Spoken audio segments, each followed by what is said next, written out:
সেই পিছ মাছ মোলৈ থৈছিলো তই দি দিলি হ'লে এবাৰ মানুহৰ ঘৰত মানে মোক ভাত খাবলৈ মাতিলে হেৰি বোলে ভাতকেইটা খাই ল'বা নে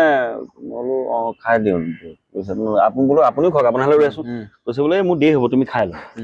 গা পা ধুব লাগিব স্কুলৰ পৰা আহি পাইছোহে তুমি খাই লোৱা তাৰপিছতে মই বহিলো আৰু ছোৱালীজনীয়ে অকণমান সময়ৰ পিছত এনেকুৱা হাততে তোমাৰ কাঁহৰ থাল এখনত ভাত লৈ পেলাই টি টেবুল এখনকে ভৰিয়ে ঠেলি ঠেলি আনি আছে আনি পেলাই মোৰ সন্মুখত পাতি দিলে দি পেলাই এনেকৈ ভাতটা দিলে এই তোমাৰ বৰালি মাছৰ দালি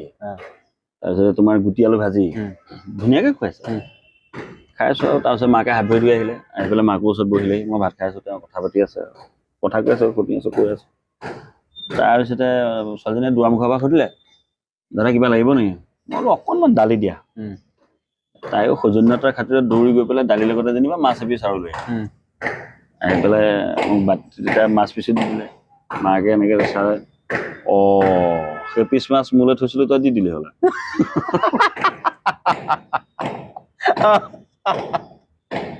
মানে মাকলে মাছ নাই আৰু বৰ সহজ হ'ল মানুহ এইবোৰ মানে ভাজ ভোজ নাই আৰু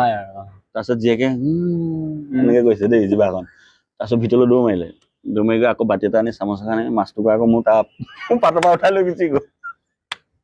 মই সেইখন মানে কি হাঁহিমে নে কান্দিমে নে তাৰপিছত মাকে কৈছে দিলি আৰু হ'ব এতিয়া